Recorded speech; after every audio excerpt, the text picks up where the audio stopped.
Hello. Today is July 31st, 2024. This is Workgroup Serving Weekly Meeting.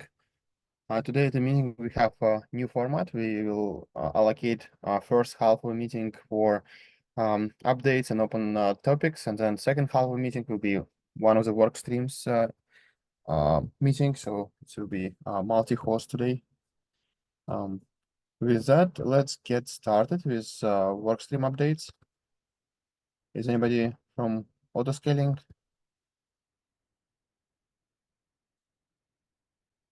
Yeah, I can just say that yeah, we have a meeting scheduled for tomorrow.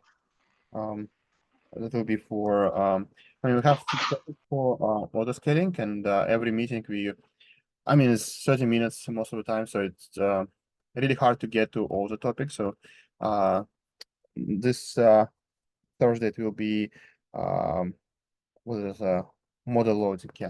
Okay, Eduardo. Will tomorrow be the last work stream meeting moving forward, since we want to do this dual meeting today? We may need to discuss because I mean with reusing this meeting, it will be quite a slow pace among 4 work streams. So it may not be practical all the time, but from time to time it will be useful. Yeah, right? Maybe we could do is like if we knew what the auto scaling, or we knew what each of the work streams kind of like big discussions were, we could try to fill this one and then maybe have a more regular slot for the second meeting. That could be an option. I kind of agree, like we're halfway between let's do 4 meetings and let's do 1 meeting. Maybe we try to fill one and then fall over to a second. Yeah, maybe like another recurring meeting that kind of combines all the work streams for deeper topics. Would that be helpful? Yeah, instead of like scheduling ad hoc meetings one by one. Yeah, just an idea.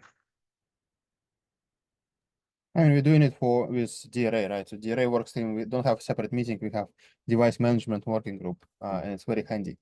You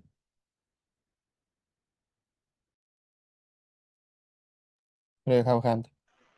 Yeah, I just wanted to quickly loop back to the meeting for tomorrow. I actually don't see it scheduled anywhere, so I don't know if Eduardo or anybody else scheduled that, but yeah, I just wanted to double check on that.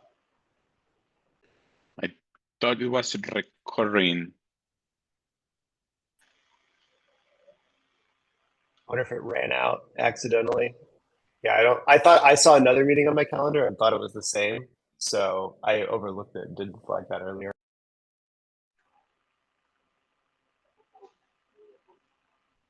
Yeah, let's create it. Okay, sounds good.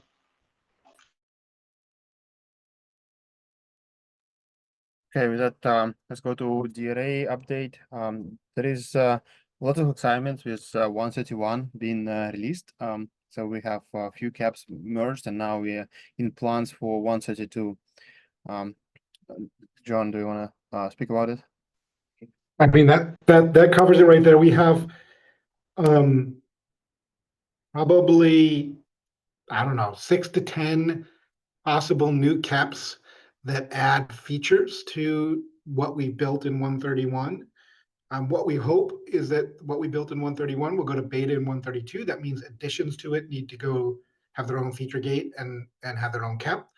So that's why so many caps. So for those who have use cases, definitely would love input on how to prioritize those, because we can't deliver all those as alpha in 132. So that's what we're going to talk a little bit about next week. So if you're interested in that, please join the meeting. That's all. Thank you. Next is orchestration. Yeah, so Dan and I put together a document that kind of summarizes the high-level differences between K-Serve API and Blueprint API. So we tried our best to identify the gaps and also provide a plan for implementation. And that document also provides a link to the roadmap that we are working on in KServe. And yeah, I'll add the link to the meeting doc soon. That's it from me.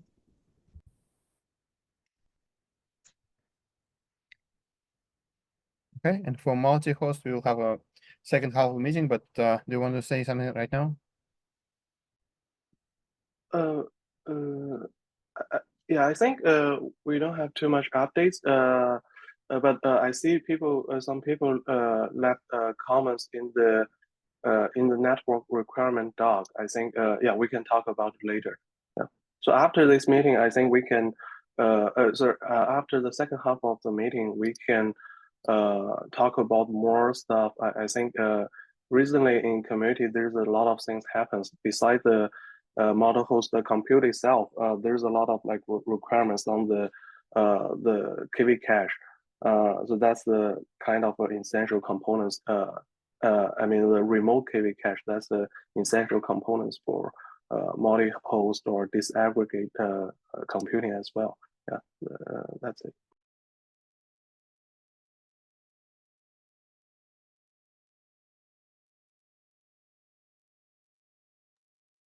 Okay, with that, we're going to open topics. Jason, do you want to speak about catalogs?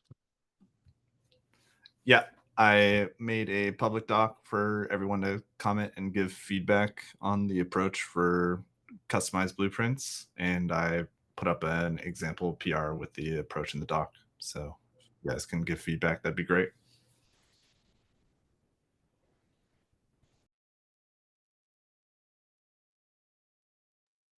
Great. Any questions about that?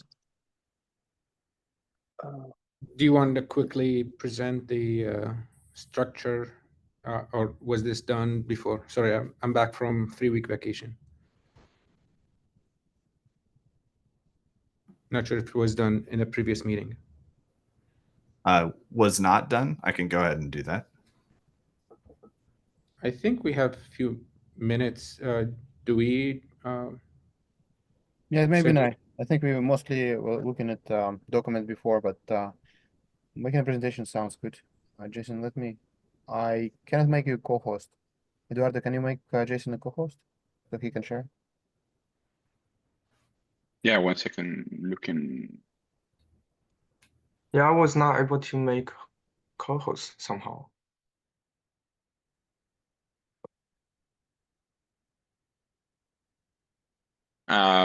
Jason?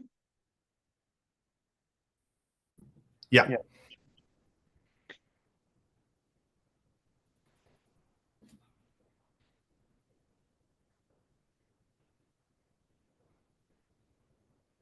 Should be done. Okay. Let's see.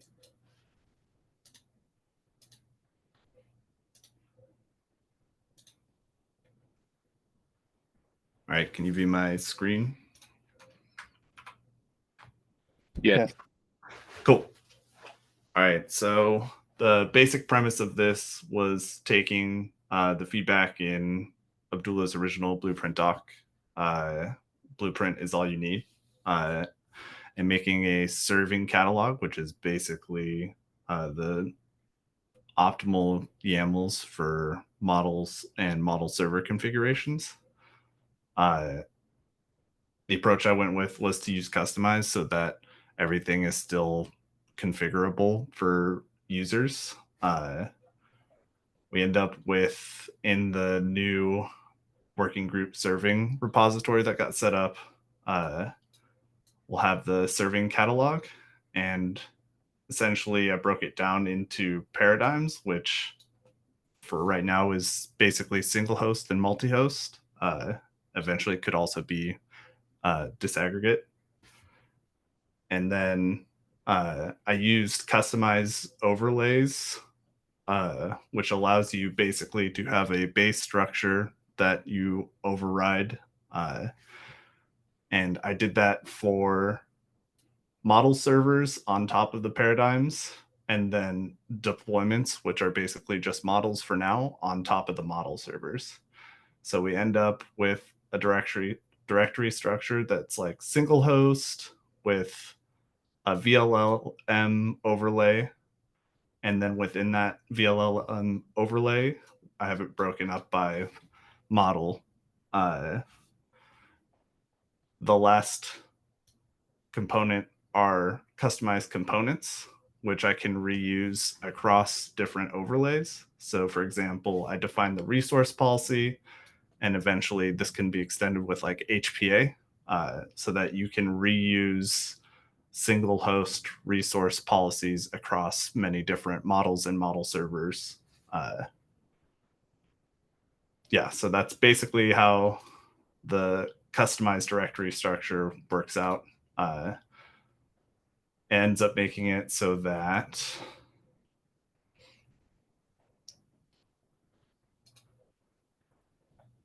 you can deploy, and apologies if that's really small, you can deploy a model via model server or build the customization by just saying single host VLLM Gemma 2B.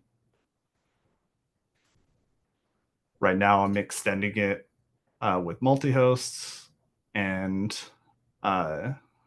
in the future kind of intend this to be paired with benchmarking and have regular releases of some of these model server and model combinations, so that you don't necessarily have to use customize yourself. You can just grab the output YAML. But yeah, that's a really quick overview, and any customized feedback or general structure feedback would be great. So we may want to add something, for example, for like maybe kuberay. I'm assuming kuberay based, like, you know, setups.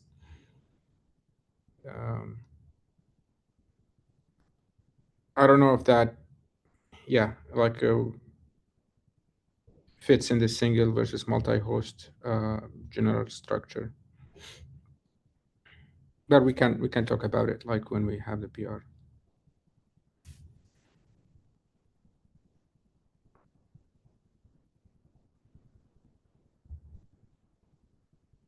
I think Clayton was next. I was going to say, so two minor things. I think the HPA, I think that was GCP specific. So this would be a good example of a GCP specific overlay, because the metric, it was container.io accelerator. We don't define that as part of the metrics project, do we? That's not part of kubemetrics, right? Right. I think in the doc I was following, there's also the DCGM as well, but it's all. Yeah, I think it would.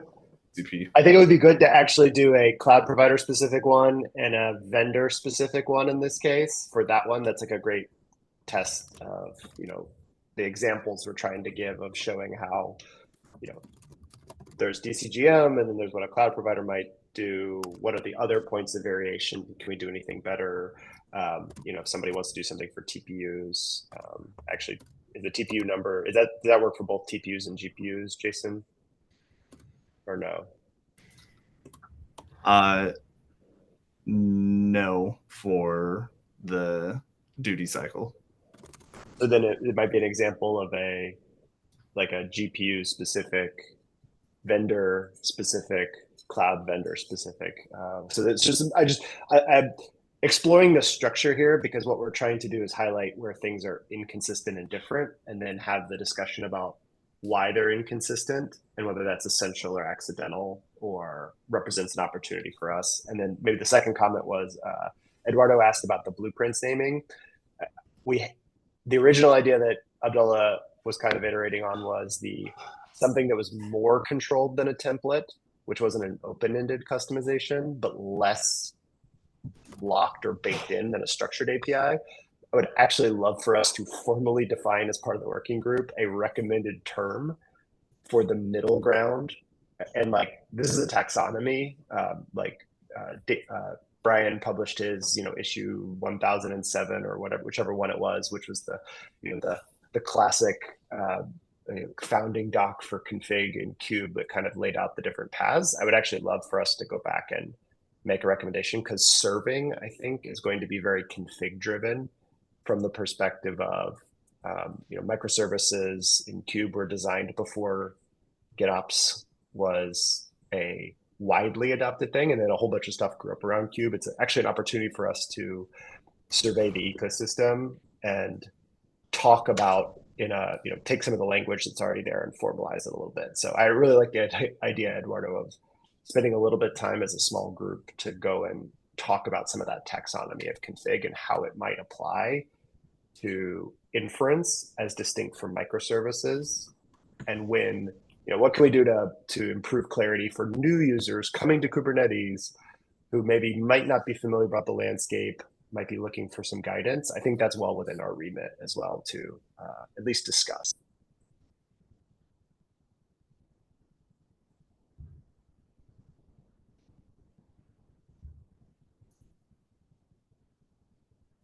Okay, Andre? Yeah, thanks for sharing this, Jason. I have a few questions. So first of all, I think in the original blueprint doc, we discussed about the CRD-driven approach, right? What was like the main difference? Can you explain a little bit on the structure?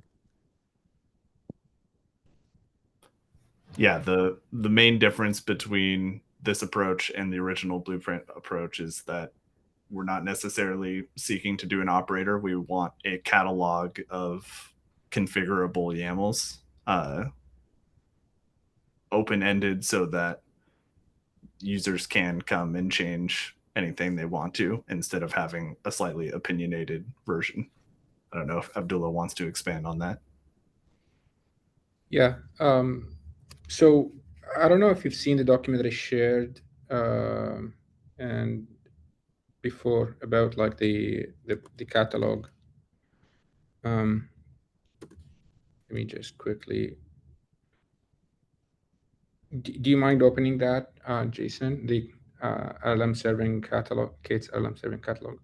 Yeah, it's open.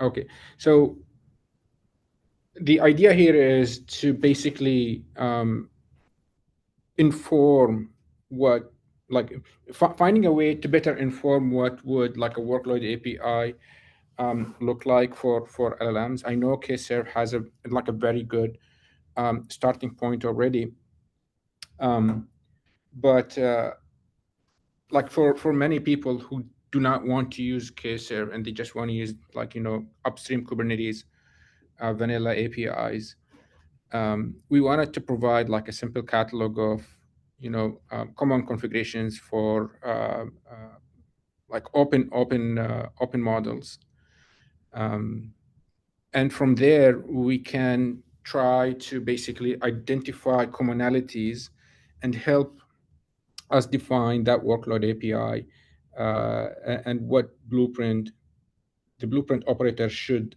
look like. So one thing that we've struggled with a little bit with blueprint is what does the operator itself provide in terms of value, like as a reconciliation operator. The initial prototypes that we had was pretty much doing what Kustomize does. Like, okay, you have this, but like with the added overhead of having to install an operator and dealing with a new API. So we took a step back and say, okay, let's start with this catalog of common deployment patterns. We get community sort of collaboration on adding all of existing patterns, and we define like the points of variation across all of these things, and then from there we probably get to the point where we have higher confidence in the API that we want to develop, the workload API, if at all we needed one. Does that make sense? Yeah, but I mean, I think you mentioned about catalog for people who use Kubernetes, catalog for people who use Kserve, maybe using vanilla VLLM. So it's still required for users to install this control plane on the cluster, right? To make sure, Yes. they can evaluate those blueprints. Yes, you're right. Like again, like this, basically what this serves is some sort of like a one-stop shop for how we deploy LLMs on Kubernetes, like basically community sourced. We will probably get some sort of signal of what are the most common used,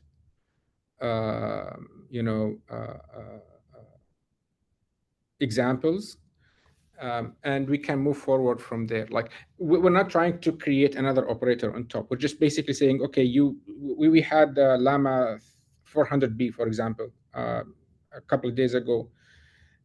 It would be nice if, like, we have a single, like, repository where we can point everybody, like any uptick in Kubernetes adoption for serving is good for everybody in the community, right? And so we're trying, this is the first step we're trying to improve, is like time to deploy your first model with this catalog, and provide those, like, recommended approaches that the whole community has their eyes on and can critique and can, provide feedback on how it would work across cloud providers as well.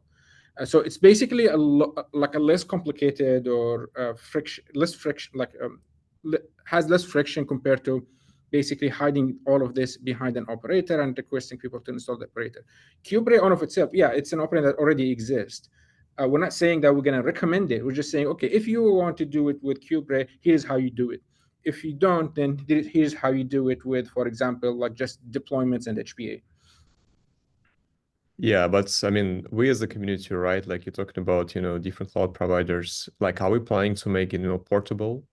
Because I mean, we need to make sure different cloud providers support different types of accelerators, right? So how we're planning to, like to provide state-of-the-art list of the blueprints, right? With Kustomize. So that like ideally Kustomize can provide us with that, like, a configurability. Basically, like on GCP, you would need to have like a node affinity to the exact GPU model that you want in order to get, for example, an H100, right? So that would be part of the customized parameter. And this is basically what I'm saying is it's going to inform us, okay, those are the parameters that we need to expose if we are to have a workload API in the future. So basically, as we are developing this, the variations across cloud providers are going to translate into, parameters in Kustomize. And that would inform like our, like, next step of what would a workload API for LLMs should look like. Yeah, because So, I mean, I want to jump in real quick. So we need to separate out the mechanism from the requirements.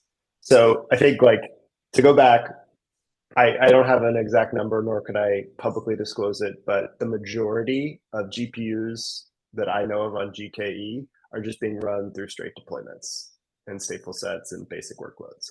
So the patterns that show up, the example I think we're kind of trying to get to is like, what are the key points of variation, topology architecture that define the LLM workload or the inference workload more broadly, where there's overlap, but LLM is underserved.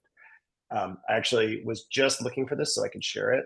Can I take sharing? Do I have sharing? I think I do. So I wanted to show this, which we made almost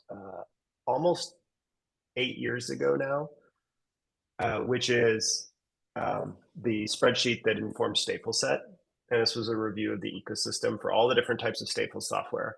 What were the problems? How do we categorize them? What were the key problems that were consistent? Which ones had it? So, like, very, I don't know if we have Redis on here. This actually predates the wide use of Redis in the ecosystem, which is, or I don't think Redis is on here.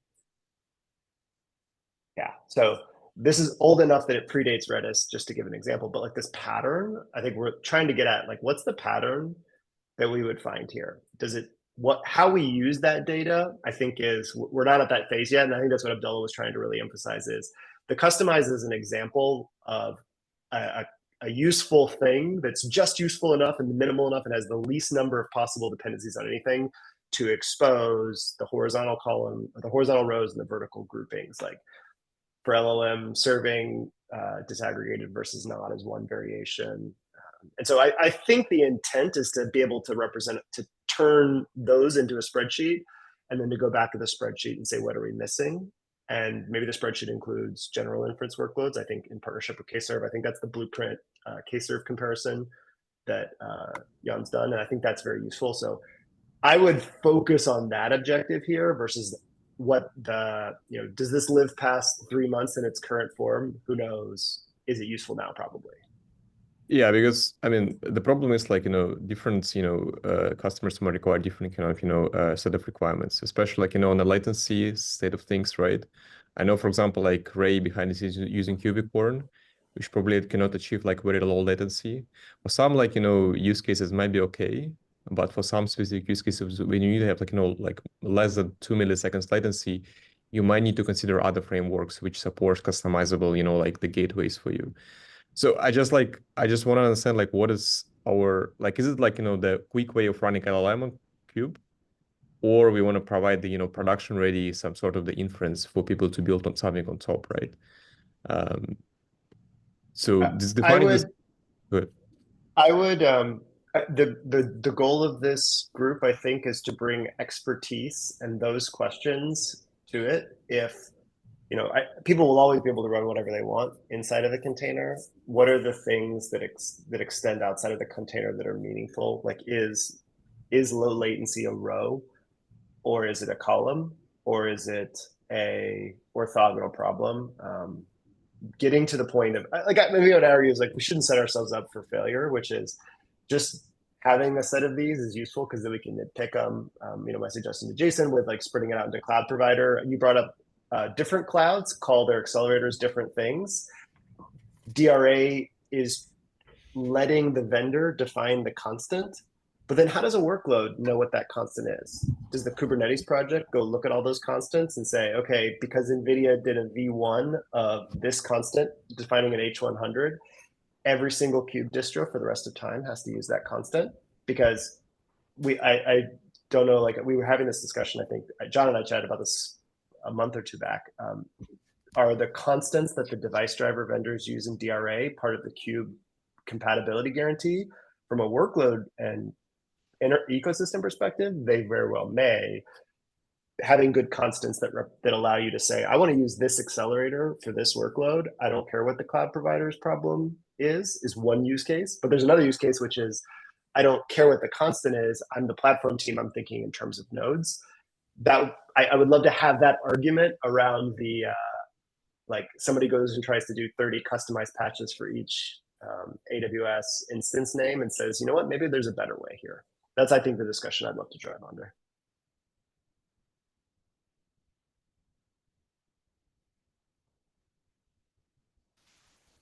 I think with that, we need to go to the second half of the meeting, and we may come back to this conversation later. Thank you, everybody.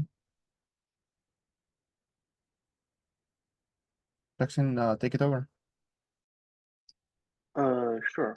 Yeah, let me share the screen.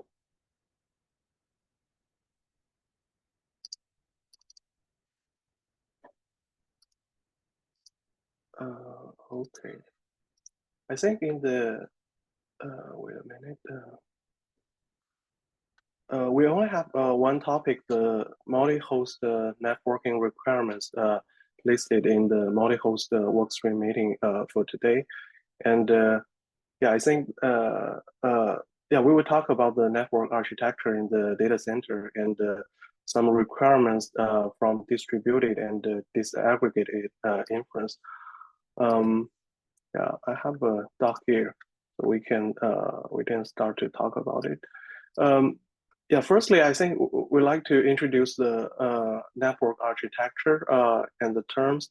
So most of, I think this is very common in like on-prem data centers, right? Those concepts are disclosed to the users to control the behaviors, like scheduling behaviors. So basically, we have a mini-pod, which means it's like a smaller independent network unit. Most of the cases, I think the pods in, I mean, the Kubernetes containers or host, we can think it's host, in the mini pod that has the all the servers within the mini pod have the high-speed network connected, and physically, I think there's like S0 switch, which means the switch for the entire rack, and there's also S1 switch, which is aggregation switch. So S1 switch connects to many S0 switch. Yeah, so there's definitely like a big pod concept, and S2 switch, I think, is a little bit out of the scope, so we won't talk about too much detail there.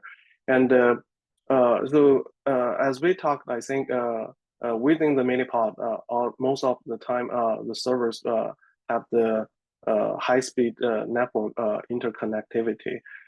If the machines needs to be connected through the big pod, then it won't achieve that high like network speed. And the RDMA technologies, I think most companies adopt infinity band, and like our company, we used like Rocky V2 a lot instead of the infinity band. So yeah, so that's different like RDMA implementations. So I draw like a picture to show the relationship between the S1 switch, S0 switch, and servers. Yeah, so as we talk, like the S0 is a rack switch, right? So most of the servers in the rack, all the servers in the rack, they connect to the S0 switch, and the S0 switch connect to the S1. So the line here means the upstream and the downstream network speed. So that's the most critical things for the network throughput, like performance. And that is highly depend on the switch hardwares. Yes.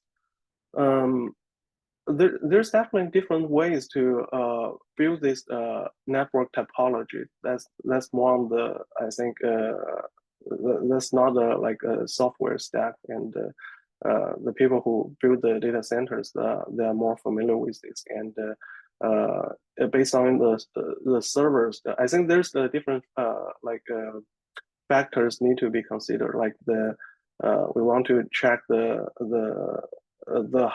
I think the servers like bandwidth, and how many like NICs we want to give for every server, and then consider, okay, the S0 won't, I mean the S0 and S1 downstream and upstream won't be the bottleneck for those servers. Yeah, I'm not an expert on those like topics. I just give an example on like how data center machines are organized from a network perspective. There's, I think we'll talk about the workloads next, and one type of the workload is the traditional. I would say traditional because we will talk about the disaggregate architecture. The distributed workloads here means the like tensor parallelism and the pipeline parallelism, and the tensor parallelism and pipeline parallelism can be used together. And to me, I think based on our I think internal like implementations, so the network requirement is pretty clear. It's probably have more like problems on the service discovery. We will talk about later, but the network requirement is pretty clear. No matter it's the TP or PP, that's I think every GPU is part of the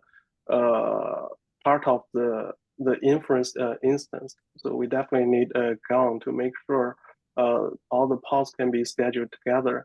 And the network-wide, we want the like the pod group level have some affinity supported. That means the entire pod group or entire GAN, they can be scheduled in one mini pod, or even like one machine, or even one rack, right? We currently I think there's the different like levels.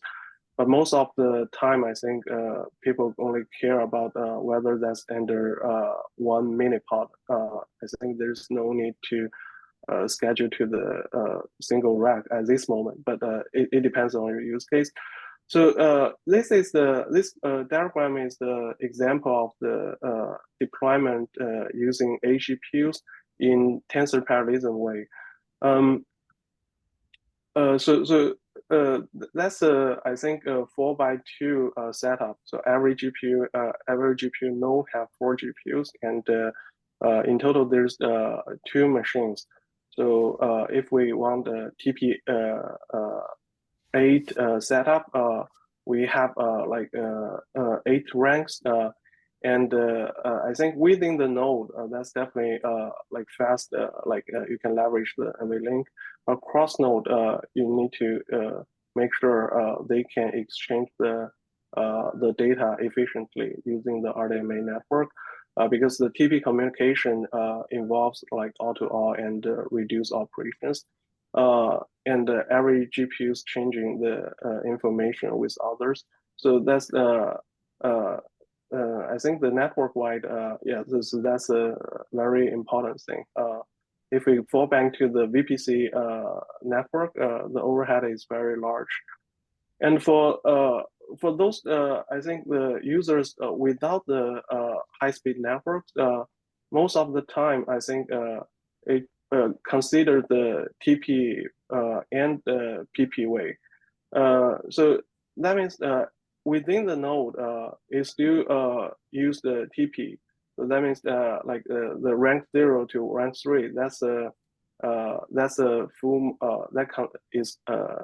I think the full model weights are deployed on the 4 GPUs within the node, and it needs to split the entire like layers into 2 sets, and internal communications is doing the pipeline parallelism.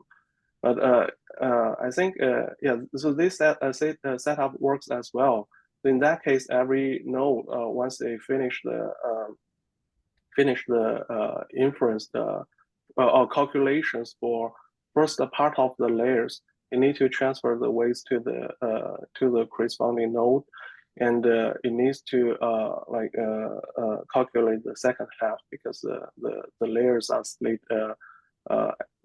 I think it depends on the algorithm, but most of the implementations do evenly distribution. So it just involves the like kind of the send operation. So the traffic is not that large. It is good for some cases without the high-speed network, and within the node you can leverage the high-speed protocol as well. So that's the kind of the. There are 2 questions. Do you want to take it now? Oh, sure. Yeah. Let's address some questions first. Who will go first? Me? Yeah. So do you, like from your experience with the, for example, pipeline parallelism, so like, for example, rank 0 needs to communicate with rank 0 on the other end. Are they like, do we need to be, like Kubernetes should be aware of like that rank 0 and rank 0 on the other node are on the same, like, common, I don't know what you call it, like because each node has multi-NIC, right? And do we have to be aware of where rank 0 is deployed, so that rank 0 on each node are on the NICs that are like, have direct connection, or is the connection between the 2 nodes is always all-to-all, so it doesn't matter which NIC the communication happens through, and we don't really need to care about what exact GPU rank 0 is scheduled on each node? I get your point. I think it depends on the so if we do let's say we launch a 4 GPU pod, in that case, like rank 0 and rank 4, they are within 1 pod, right? I think in that case, the discovery is not a big problem, and the communication will I think because we set up the Nico distributed backend, right? So in that case, that will discover the right GPU rank. So yeah, yeah, I think in that case we don't need to set up like the discovery for every GPU. Okay. Is that something that like you've experimented with, or you're assuming that it would just Yeah, it will that way? I think that's the best practice. To me, yeah. Oh, okay. Next, I think Andrew. Yeah, I think I was next. Thank you for sharing the suggestion. I just like wondering, so I guess you mentioned Nico, right? So you don't use NCCL or MPI for collective communication, right? For feed forwarding your network during this serving, right? Sorry, for like for when you do the prediction, right? So you're using Nico, right? Is it like some backend Yes. which can you maybe explain a little bit about it? Oh, yeah. I think the data part, the data plan, definitely in Nico, and the control plan wide, for example, the command line, or it has to wait for the for example, wait for all the connection, etc., or wait for the model loading. It could be like the CPU based like this like backend like glue. Yeah. I see. And So yeah, go ahead. yeah, go ahead. Yeah. Because sorry. yeah, Go go ahead. ahead. Yeah. Go ahead. Okay. Yeah. One other I think optimization is I think besides the like the Nico, I think a lot of companies I know they are working on the Xcode, which is used to optimize the cross-node communications. So we have some internal experiment going on here, and Microsoft, I think they have MS SQL, which is used to optimize the cross-node like performance. I think yeah, that's pretty good practice as well. Yeah. Yeah, I'm like wondering, so from your like experience, like all this cross nodes communication, like it depends on the network layer, right? So here you're using RDMA, right? So that is why you consider using this for collective communications, right?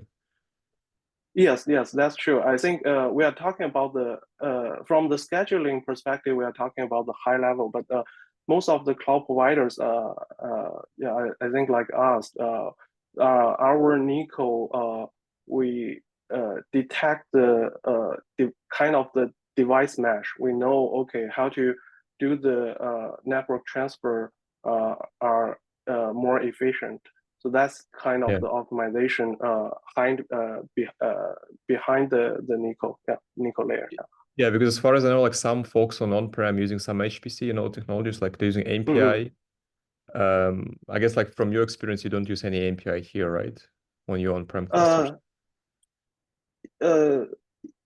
MPI, I think here, if we use it for like as we talked, like if we use as the orchestration, I think that's perfectly fit into the picture. Like I think DeepSpeed they use MPI, and I think Triton use MPI as well. They don't want to bind to the Torch distributed framework, so that's their I think strategy. But the data plan wide, they still use high performance communications, either MPI with Nico backend or Nico I think Nico backend directly. Yeah. Yeah, makes sense. Thank you. Ethan. Yeah, I think looking at this more, I understand it better. But it was interesting. The first diagram, there's more communication in the tensor parallelism 8. I believe there's more communication overhead because you have to do the all ring reduce. Yeah. And then I was trying to understand a bit more in the second diagram what's going on. It looks like combining tensor and pipeline parallelism there. So you have tensor parallel going on in each GPU, and then it's pipeline paralleled across 2 GPUs there.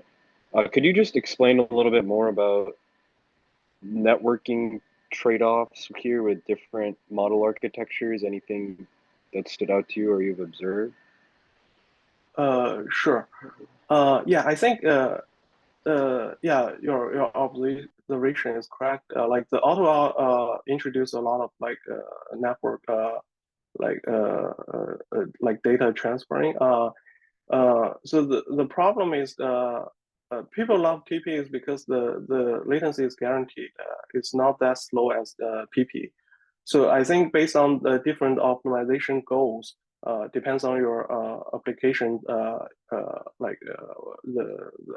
adopters and the network you have. I think then people make the decisions on the deployments. And TT, as we talked, like TP guaranteed the latencies, but it requires a high-speed network. And TP plus PP way, I think we can leverage both like intra-node like high-speed communication, like the NVLink, and the cross-node. We don't have the like let's say we don't have the RDMA network. We only have the let's say 25 Gbps like throughput. So we can since the PP we only do like kind of the send it ship the data to the next stage. So the overall data is kind of less comparing to the TP way, and it definitely raised I think less requirements on the high speed network. So that's kind of the trade-off. But based on our observations and production usage, I think sometimes you if you don't have like NVLink, let's say if you don't have the cross-node like high-speed network, most of the time you don't have the like the intra high-speed like NVLink as well. For example, like all the GPUs like L series, like L4, L40, L4, L2, L20. So those like lower end GPUs, they don't have NVLink, but we still need to use it because we lack of enough like 800 and H100. So in that case, it's even worse. It's not like TP or PP. It's just PP way. We use it for more like latency, not sensitive workloads. Yeah. So that's kind of the trade-off, and I think the use cases for different I think parallelism setups. Okay, got it. Yeah, thank you. Rupeng, I think you're next. Yeah, I have a question regarding non-request context. So let's say cross-node communication we use RDMA, right? Do you think on production cases, do you see any situation like with like a bunch of long requests with long context? Do you see the networking bandwidth still be saturated with RDMA? Yeah, I think that's a good question. But most of the time, if we have a long context request, we don't see like RDMA is blocked. The major block is still the GPU itself, because the long context since it used a lot of like KV cache, so the batch size is very low. So in that case, you can think that's kind of block the other like request. So for a single like for a given time, let's say T0, so the transfer is still like minimum compared to the overall like network bandwidth. So that's something I think we need to solve in other ways, like the sequence parallelism or chunk prefill, etc. So yeah, so overall, I think in conclusion, because the long context blocks the like the parallelism in the inside the containers, so it won't have that many long context requests like handling at the same time. So the traffic is currently is not still not a blocker. Yeah. Okay, so for the chunk prefill, like, do you mean like you have a long context to be like chunked to different like prefill servers to do prefill together to decrease TTFT, right? Is that this one that or like at something? Yes. Yes. There's a Sarasi serve paper published in OSDI 2024. I think like VLM and some other engines adopt the solutions. Yeah. So this is almost kind of the I think the de facto solutions in future. Yeah. If you are interested, I can share the link in the meeting notes. Yeah. Okay. Also, like let's say if not using RDMA, and some GPU type that don't have RDMA, is like DCN transfer a bottleneck?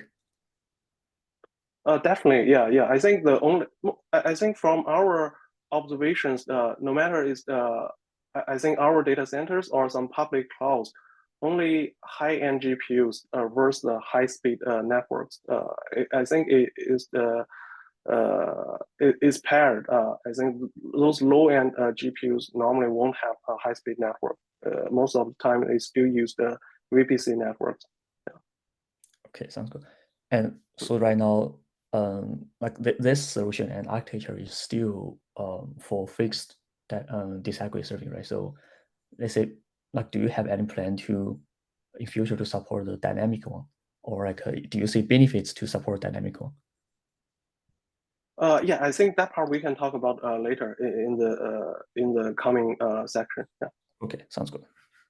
I think Kevin raised hand. Yeah. Yeah, I guess one thing, this is more maybe for the cloud providers here, but like something I've actually had a conversation today on Q about. There's a topology aware scheduling where, you know, inter-node scheduling. And I guess I'm wondering, like, do we have any kind of standardization of how a cloud provider would label these nodes for actually using this functionality? Like how, like if like a node has RDMA or whatever, or they're in the same rack, like do we have any kind of standards on this? Yeah, I think that's the purpose of the meeting actually. Last time I think like Clayton and Adora, I think they talk about how we disclose those labels from cloud providers' perspective, right? But to me, I think yeah, that's definitely something cloud providers probably don't like to expose. I think in like in AWS, there's only like a placement group concept, right? There's and some other like I don't think there's it can expose that many details. Yeah, so that's something I think we can discuss further. That's a very good topic. Yeah. So anyone from the cloud providers can talk more details here. No, sorry, I didn't realize that's sort of brought this in, but yeah, I mean, I saw it in Q, and like I guess it just, yeah, I wasn't really sure like what are people like if you want to build a feature off of how you're scheduling or how your nodes are laid out in a data center. Do we wait to have like published labels so that people can start building features on this, or do we kind of let people kind of wild west it and sort of kind of go forward? Like, because that's kind of where because I think this has been coming up a lot. I've heard over the years around, you know, running high performance workloads need to be running in the same. They need to have, you know, they need to be co-located because, yeah, it makes sense. But it isn't clear to me like where that is exposed or where the discussion is about this. But anyway, I guess it sounds like this is here. Thank you. Yeah. Okay, I think we have limited time. Let's finish the second part.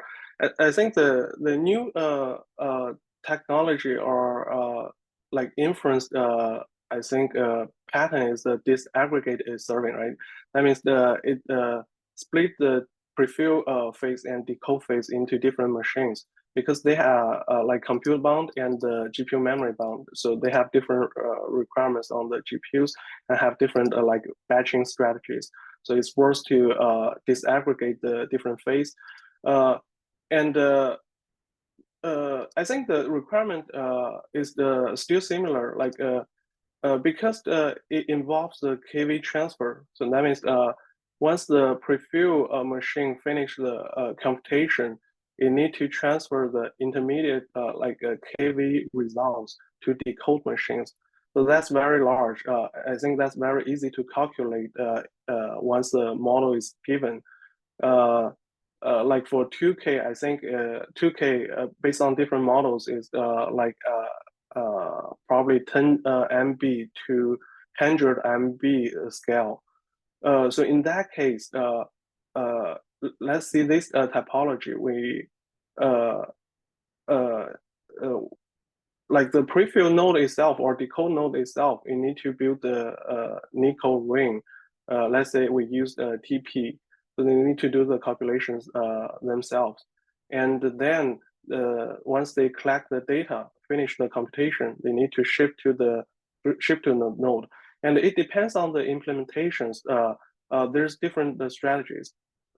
You can definitely do the reduce and ship to the node and do the some like broadcast, or you can definitely do some rank to rank like communications. That's the kind of the implementation like details.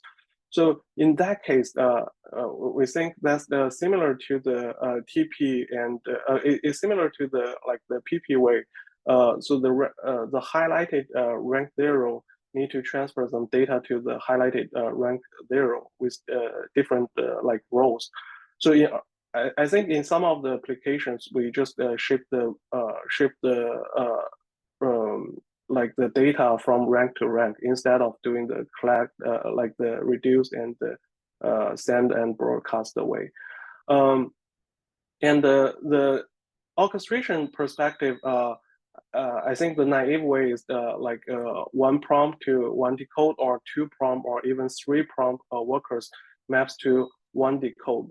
So as we talked, the discovery, the discoveries is more important in such cases.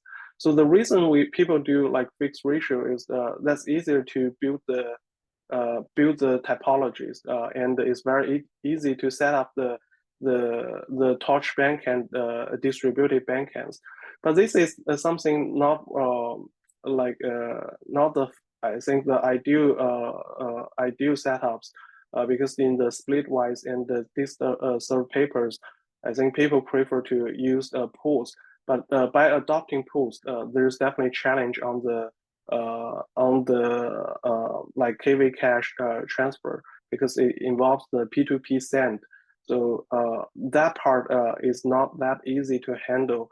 That's why some of the, I think the companies, or I know some of the like the inference framework, they determine to use the fixed ratio for simplification.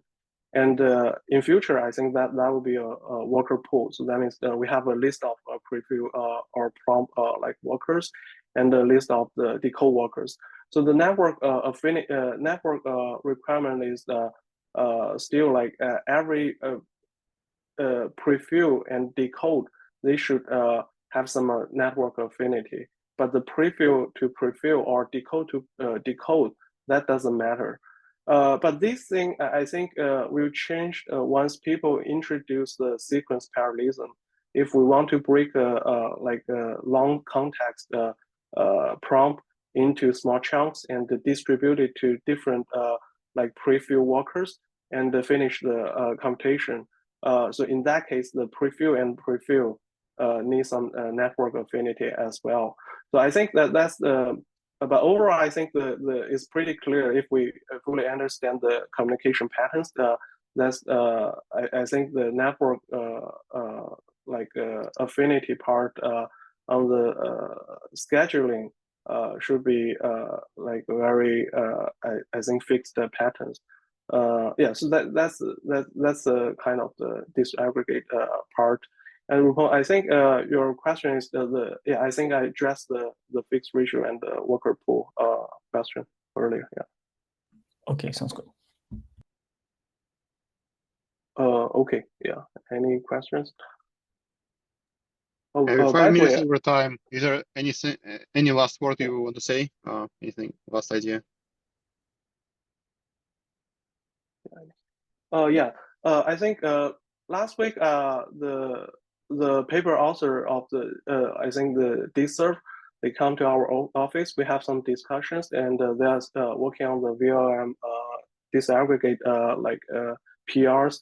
It's probably land into the I think it planned to land into the open source community around end of August. Yeah, so at that time, I think people can try this disaggregate serving. Yeah. They plan to do it in VLLM repo, you mean? Yeah, in VLM repo upstream. Cool. Because they already have an open source one, like their own, that just serve, but they want to re-implement it in VLLM, right? Is my understanding correct from what you said? Yeah. Yes. Okay. That's true. The teams are working on the PR against the VLM. Yeah. Okay. Nice. Yeah. Okay.